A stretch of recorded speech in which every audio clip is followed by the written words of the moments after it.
The carpenters house, ये है आज की इंग्लिश की शॉर्ट मॉरल स्टोरी। हिंदी में करेंगे इसको ट्रांसलेट। इस स्टोरी के हेल्प से आप इंग्लिश के हर एक स्ट्रक्चर को बारीकी से सीख पाएंगे और समझ पाएंगे। इसके साथ ही साथ कई सारे इंग्लिश के नए वर्ड मीनिंग भी यहाँ पर सीखेंगे, प्लस जो ग्रामर का पार्ट है उसको भी कवर करेंगे। तो चलिए स्टार्ट करते हैं। द कारपेंटर्स, कारपेंटर का अपॉस्ट्रोफी लगकर एस लगा है, जो कि पोजीशन को शो करता है, किसी की ऑनरशिप को बताता है। तो क्या कारपेंटर का हाउस, हाउस का मतलब घर। द कारपेंटर्स हाउस, स्टोरी यहाँ से शुरू होती है। मनीराम, कौन है मनीराम, कोमा लगाकर बताया गया है कि एन एल्डरली, एल्डरली का मतलब होता है बुजुर्ग, बूढ़ा, एजड। और ये एल्डरली यहाँ पर एन आर्टिकल है, इसके बाद में दे रखा है एल्डरली। भले ही ये एल वाई से एंड हो रहा है, लेकिन ये एडजेक्टिव है, क्योंकि एन एल्डरली कारपेंटर, ये जो कारपेंटर है, कारपेंटर का मतलब होता है बढ़ई, जो लकड़ी का काम करता है। तो कारपेंटर एक नाउन है, नाउन के बारे में बता रहा है। नाउन यानी कि कारपेंटर कैसा, एल्डरली, बुजुर्ग। तो यहाँ पर एल्डरली एडजेक्टिव है, विशेषण है। अब ये है वॉज रेडी। वॉज जो है वर्ब है, लिंकिंग वर्ब बोलते हैं, जैसे वॉज वर, और उसके बाद में अगर एडजेक्टिव का यूज होता है, नाउन का यूज होता है, तो वॉज वर वहाँ पर लिंकिंग वर्ब का काम करती है। तो यहाँ पर वॉज के बाद में रेडी है, रेडी एक एडजेक्टिव है, यानी कि तैयार था। वॉज वर के बाद में अगर एडजेक्टिव का यूज होता है, नाउन का यूज होता है, तो वो जो सेंटेंसेस होते हैं वो विदाउट एक्शन वाले होते हैं, सिंपल पास्ट के ही होते हैं, और वॉज वर्ड का इस्तेमाल किया जाता है। वॉज रेडी, रेडी था यानी कि तैयार था। क्या तैयार था, क्यों तैयार था, टू रिटायर, रिटायर होने के लिए, सेवा निवृत्त होने के लिए वो रेडी था। Maniram an elderly carpenter, Maniram कौन था, एक बुजुर्ग, एक बूढ़ा कारपेंटर, बढ़ई, तैयार था रिटायर होने के लिए। टू रिटायर होना, सेवानिवृत्त होना। आफ्टर वर्किंग, जब भी आप प्रपोजिशन के बाद में कोई वर्ब को लगाना चाहते हैं, तो वो वर्ब की फोर्थ फॉर्म के रूप में, यानी कि वर्ब की फर्स्ट फॉर्म के साथ अगर हम आईएनजी लगाते हैं, तो वो वर्ब की फोर्थ फॉर्म बन जाती है, यानी कि आपको वर्ब में आईएनजी लगाना रहेगा, यानी आईएनजी वाली वर्ब ही प्रपोजिशन के बाद इस्तेमाल होती है। तो after working hard, work hard का मतलब होता है कठिन परिश्रम करना, कड़ी मेहनत करना, यानी कड़ी मेहनत के बाद, कड़े परिश्रम के बाद, फॉर मैनी ईयर्स यानी कई सालों तक, for many years, he now वह अब, वांटेड, वांटेड यानी चाहता था।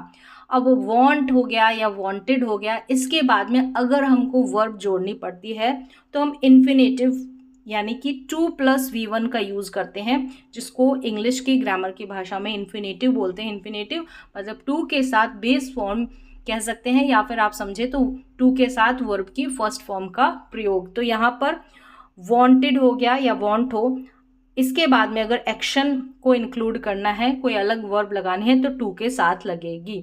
ही नाउ वांटेड, अब वो चाहता था, क्या चाहता था, टू लिव।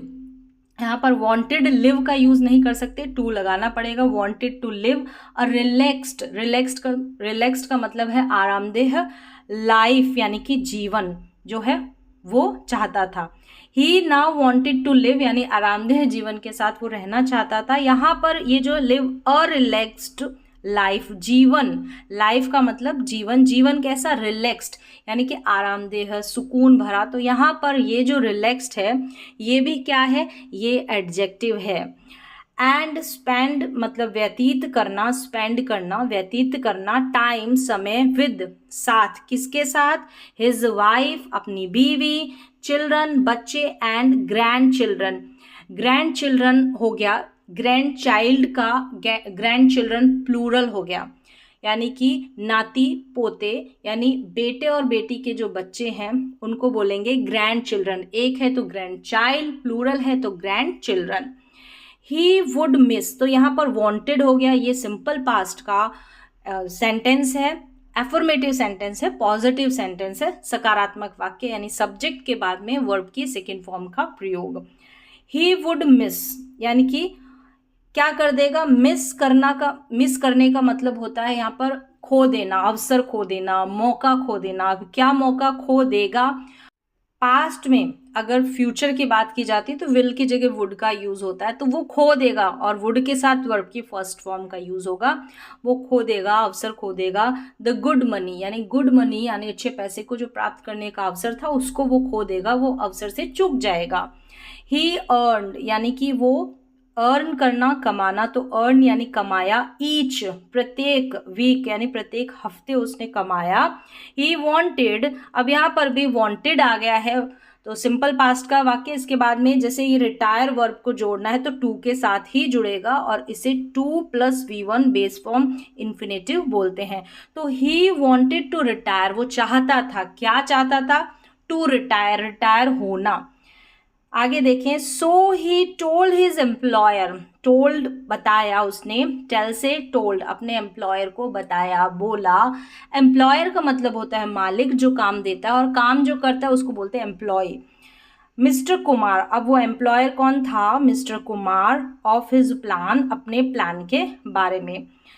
फिर है मिस्टर कुमार वॉज सॉरी, यहाँ पर वॉज के बाद में, वॉज क्या है, लिंकिंग वर्ब, जैसे is am are was verb के बाद में एडजेक्टिव नाउन का यूज होता है, तो उन वॉज वर्ब को या इज एम आर को विदाउट एक्शन वाले सेंटेंसेस में लिंकिंग वर्ब कहेंगे।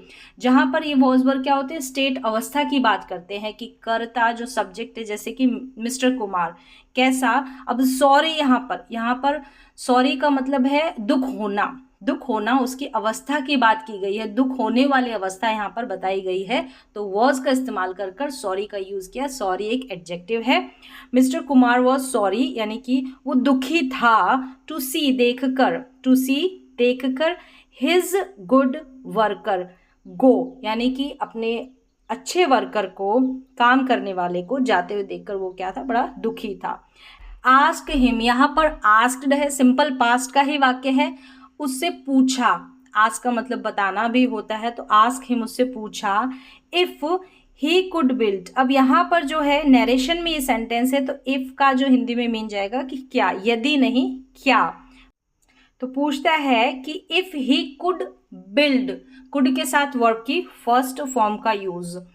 क्या कहा इसने कि ही कुड बिल्ड, यानी कि वो बना सकता है, जस्ट बस वन, एक, मोर और house, just one more house, घर, एज अ के तौर पर, एज ए के तौर पर या की तरह, पर्सनल फेवर यानी कि निजी उपकार या व्यक्तिगत उपकार, एहसान के तौर पर वो क्या एक जो है घर बना सकता है, ऐसा उसने पूछा।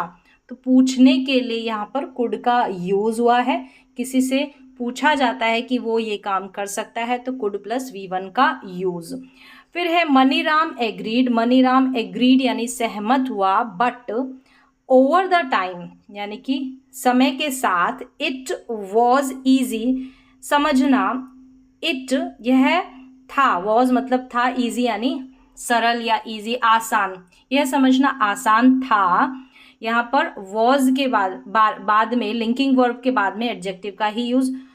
क्या था, टू सी देखना, दैट की हिज हार्ट, उसका जो हृदय, उसका जो दिल है, वॉज नॉट यानी नहीं था, वॉज के बाद नॉट लगा है, नेगेटिव है, नहीं था किसमें, इन हिज वर्क यानी कि उसके काम में उसका दिल नहीं था, ये समझना इजी था, सरल था, आसान था।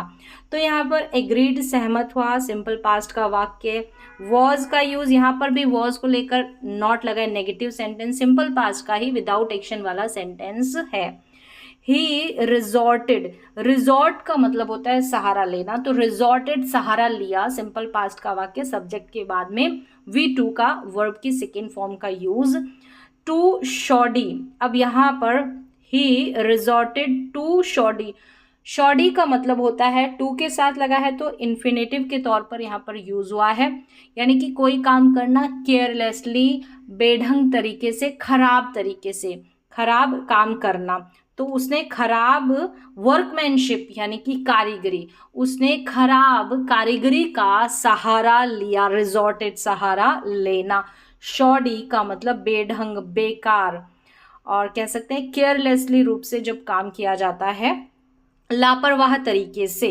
तो he resorted to shoddy workmanship and used और इस्तेमाल किया, प्रयोग किया, यहाँ पर भी सेकेंड फॉर्म ही है।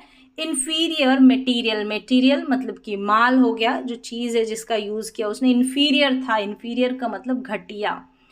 आगे है सून ही फिनिश्ड हिज वर्क, यानी सुन जल्द ही उसने अपना काम, जो उसका काम था उसको फिनिश्ड कर लिया, खत्म कर लिया। फिनिश्ड यहाँ पर V2 है, वर्ब की सेकेंड फॉर्म है, सिंपल पास्ट का वाक्य।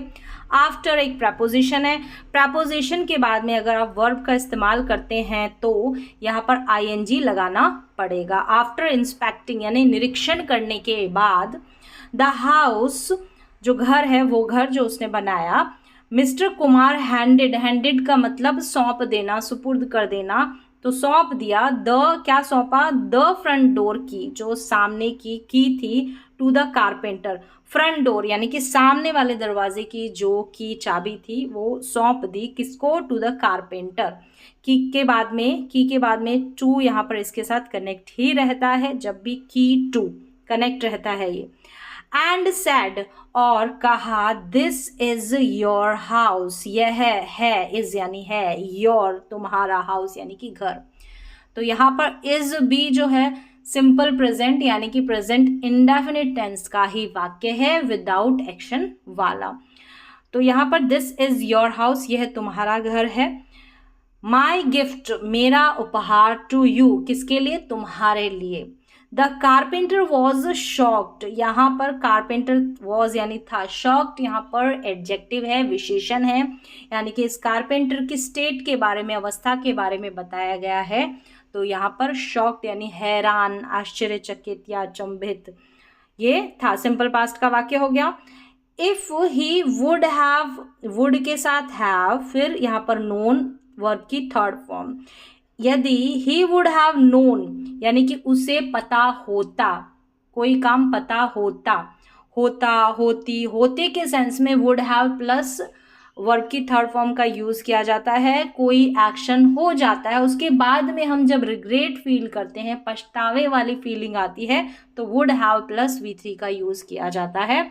यदि उसे पता होता, तो ही पता होता कि ही वॉज बिल्डिंग, बिल्ड करना, बनाना, तो बना रहा था। वॉज के बाद में वर्ब में ING लग जाता है, तो पास्ट का कंटिन्यूस टेंस का वाक्य हो जाता है, रहा था, रही थी, इस तरीके से सेंस आता है। हिज ओन हाउस, अगर उसे पता होता वो जो है अपना घर बना रहा है, he would have done it, अब कोई काम कर देता, यानी कि जब आपको रिग्रेट वाली फीलिंग, पछतावे वाली फीलिंग आती है, तो वुड हैव के साथ V3 का यूज। तो ही वुड हैव डन यानी कि उसने किया होता, वुड हैव के साथ डन वर्ब की third form, would have done it यानी इसे। ऑल मच यानी कि सब कुछ, डिफरेंटली यानी कि अलग तरीके से, अलग ढंग से उसने इसको पूरी तरीके से किया होता। अब वो काम तो कर दिया, यानी वो घर तो बना दिया, उसके बाद में जब पछतावा हो रहा है तो वुड हैव के साथ इस तरीके से आप वाक्य बना सकते हैं, वुड हैव के साथ वर्ब की थर्ड फॉर्म, यानी कि कार्य पास्ट में घटित हो चुका है और फिर बाद में हम उसके बारे में बात करते हैं, पछतावे वाली फीलिंग लाते हैं, तो वुड हैव के साथ V3। यहाँ पर जो है स्टोरी कंप्लीट हो जाती है। यहाँ पर दे रखा है मॉरल, शिक्षा क्या है, एनी वर्क यानी कि कोई भी काम, डन हाफ हार्टेडली, यहाँ पर डन यानी कि किया जाता है, डन किया जाता है, हाफ हार्टेडली, हाफ हार्टेडली यहाँ पर क्या है, एडवर्ब है, यानी कि बेमन से, बिना मन के, हाफ हार्टेडली यानी आपका मन ना हो और वो आप काम करें तो उसको बोलेंगे हाफ हार्टेडली, बेमन से। विल नॉट गिव, विल फिर नॉट, गिव यहाँ पर वर्ब की फर्स्ट फॉर्म, गिव यानी देना, तो नहीं देगा, यानी कि फ्यूचर का इंडेफिनिट टेंस है, विल प्लस वर्ब की फर्स्ट फॉर्म, नेगेटिव है तो विल के बाद में नॉट लग जाएगा, नहीं देगा। अब क्या नहीं देगा, अगर हम बेमन से कोई काम करते हैं तो गुड रिजल्ट यानी कि अच्छे परिणाम नहीं देगा। सो पुट का मतलब यहाँ पर डालना, इन योर बेस्ट यानी कि पुट इन, यानी कोई भी काम है उसके अंदर अपना बेस्ट, सर्वोत्तम, सर्वोत्तम है यहाँ पर सबसे अच्छा, सबसे बेहतर। तो ये जो बेस्ट है ये गुड की सुपरलेटिव डिग्री है, गुड बेटर, बेस्ट, इस तरीके से 3 डिग्री, तो सुपरलेटिव डिग्री होगी बेस्ट इन एवरीथिंग यू, यानी कि जो भी आप करते हैं उसमें अपना क्या डालना, बेस्ट, यानी कि सर्वोत्तम डालना, सर्वोत्तम मेहनत करना कहने का तरीका है, नहीं तो वो अच्छा रिजल्ट नहीं देगा। Any work done half heartedly will not give good result, बेमन से किया गया काम जो है अच्छे रिजल्ट, अच्छे परिणाम नहीं देगा, तो अपना बेस्ट, उस जो भी काम करे उसमें अपना बेस्ट डाले, सर्वोत्तम जो है वो डाले, सबसे बेहतर तरीके से करे, ऐसे कहने का अर्थ है। तो यहाँ पर स्टोरी कंप्लीट हो जाती है। इसमें मैंने कोशिश की हर एक सेंटेंस को हर एक टेंस की हेल्प से समझाने की, हर एक स्ट्रक्चर को कौन से टेंस से रिलेटेड है, क्या सेंस जा रहा है, क्या मीन जा रहा है। तो उम्मीद है कि सारे स्ट्रक्चर, सारे सेंटेंसेस आपको इस स्टोरी के समझ में आए होंगे।